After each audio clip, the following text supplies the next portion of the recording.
In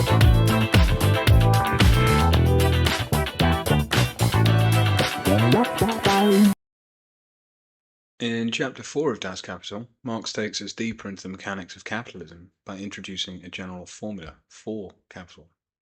This chapter explains how capital is fundamentally different from simple commodity exchange and reveals the secret behind its expansion, surplus value.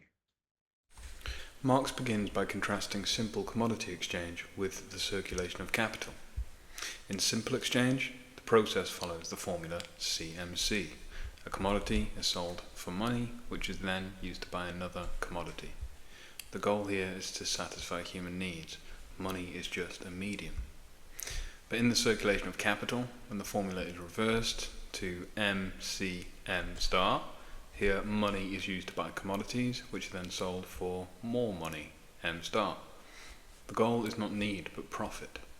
Marx writes, the circulation of commodities begins with a sale and ends with a purchase.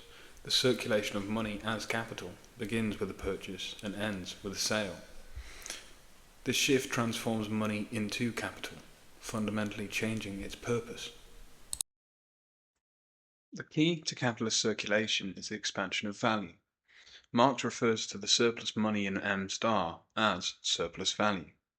This is what separates MCM star from simple trade. Marx emphasizes, open quote, money that is capable of becoming more money, this is capital in its pure form, end quote. But here's the puzzle.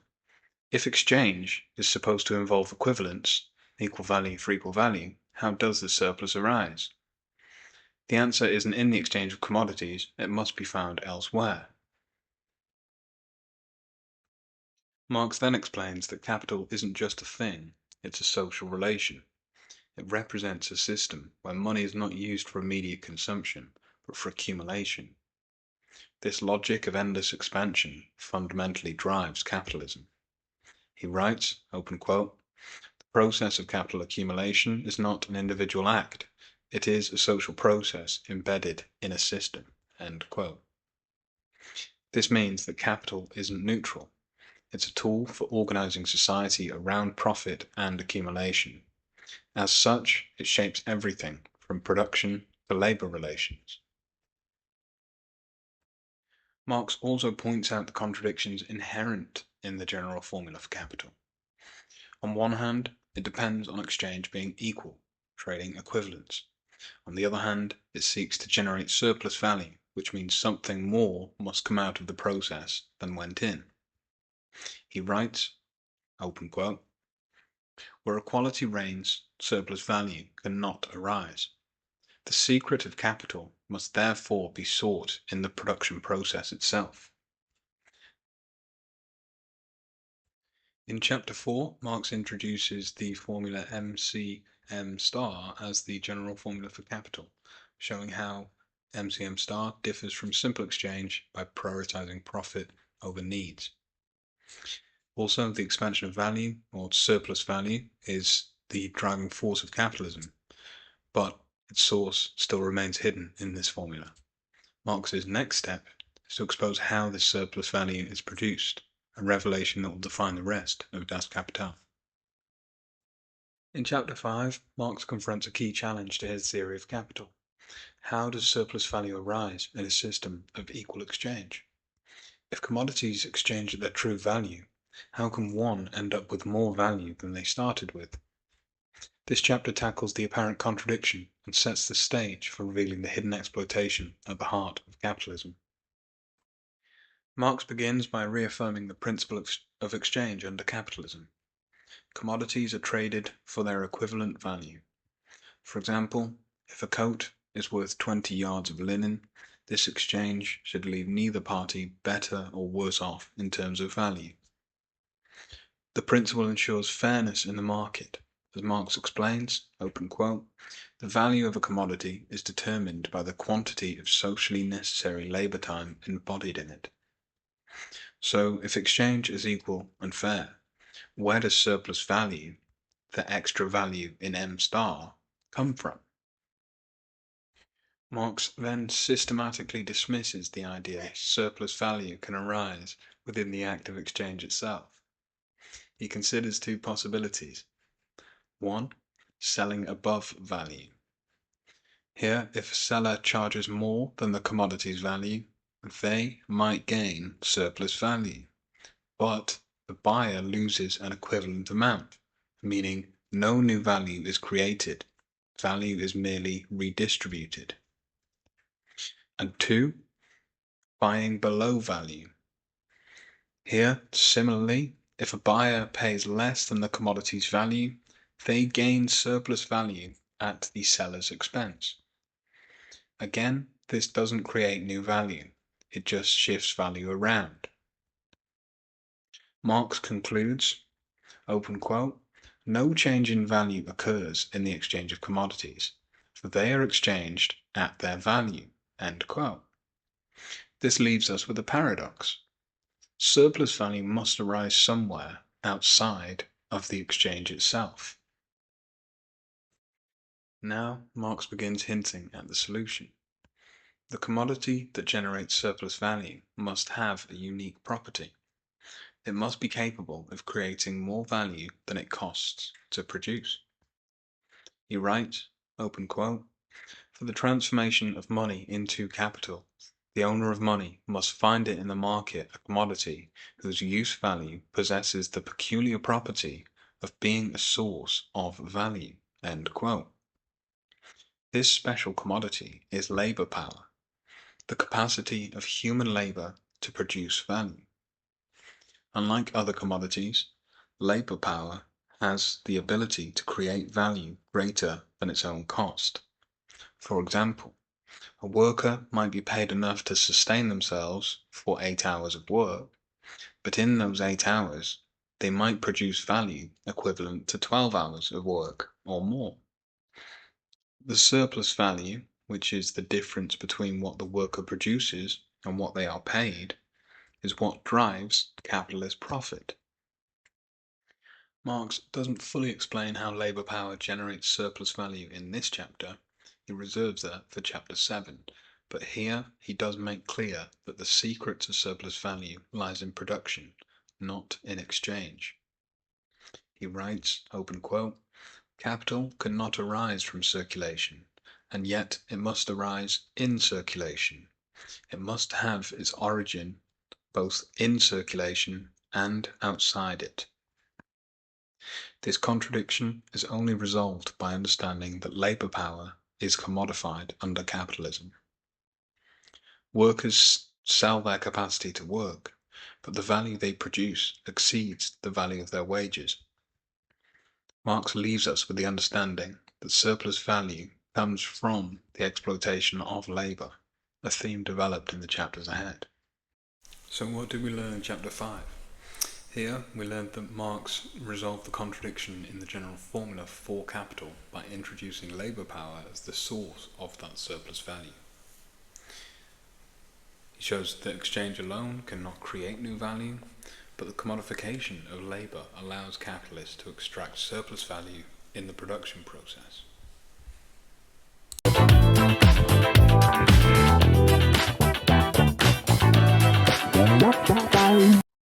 Marx begins chapter 6 by introducing the concept of labor power as a commodity. But what does that mean? Labor power is the capacity to work, a person's mental and physical ability to perform labor. Under capitalism, this capacity is bought and sold in the market like any other commodity. Marx writes, open quote, labor power, or the capacity for labor, exists only as a capacity of the living individual. It is sold only under the condition that the seller continues to live after its sale, end quote. This means the worker sells their ability to work, but not themselves. Unlike slavery, where the person is owned, in capitalism, the worker rents their labor power to the capitalist for a wage. But what makes labor power a commodity? For labor power to function as a commodity, two key conditions must exist. Number one, the worker must be free. Workers must be legally free to sell their labor power. They cannot be enslaved or owned by a single employer. And two, the worker must be forced to sell their labor power. That means that the worker must lack access to the means of production, for example, tools, land, or capital, and must sell their capacity to work in order to survive. Marx writes, open quote, the owner of labor power, instead of being able to sell commodities in which his labor is embodied, must sell labor power itself as a commodity.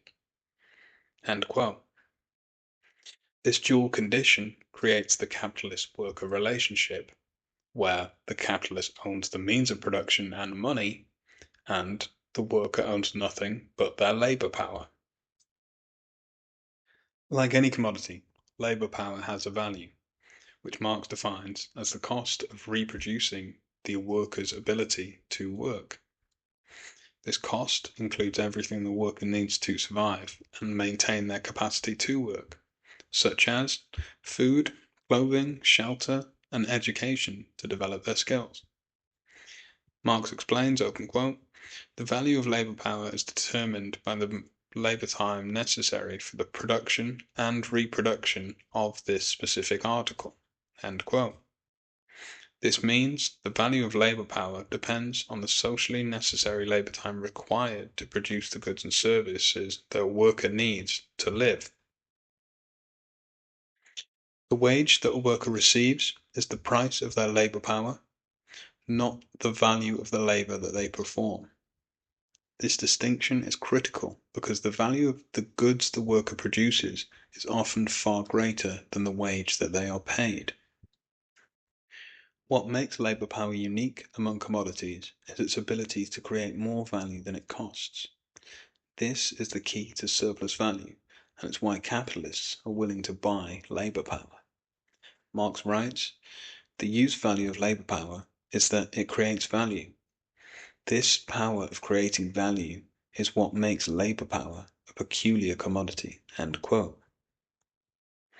When a capitalist buys raw materials, they don't create value on their own, but when combined with human labor, they're transformed into commodities worth more than their original components. For example, raw cotton and machines don't produce textiles by themselves. It's the worker's labor that transforms these inputs into valuable goods. When a worker sells their labor power, they're paid for its value in their wages, but the capitalists don't pay the full value of what the worker produces, as we've covered. Instead, the capitalist takes the surplus value created during the labor process.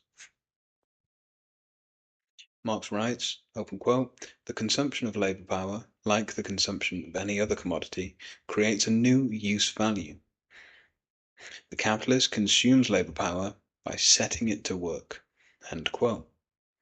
And this is where the exploitation occurs, as the worker produces value greater than the cost of their wages, but the capitalist keeps this surplus as their profit. Unlike other commodities, labor power is consumed through the act of work. This consumption generates the value that drives capitalist profits. Marx concludes by emphasizing that the sale of labor power is the foundation of the capitalist system. This exchange defines the relationship between the two main classes, one being the capitalist who owns the means of production and buys labor power, and the second being the worker who owns nothing but their ability to work and must sell it to survive. But this relationship isn't just economic, it's deeply social and structural. Marx writes, open quote, capital presupposes a class which possesses nothing but its labor power, and another which owns the means of production. End quote. The worker's dependency on wages and the capitalist's dependency on surplus value form the basis of capitalism. So what did Chapter 6 teach us? Well, in Chapter 6, Marx reveals that labor power is the unique commodity that makes capitalism possible. Its ability to create more value than it costs drives surplus value, which is the lifeblood of capitalist profit. This exchange, however, is inherently exploitative, as workers produce far more value than they receive in wages. In the next chapter, Marx will turn to explore how this exploitation takes place during the labour process itself.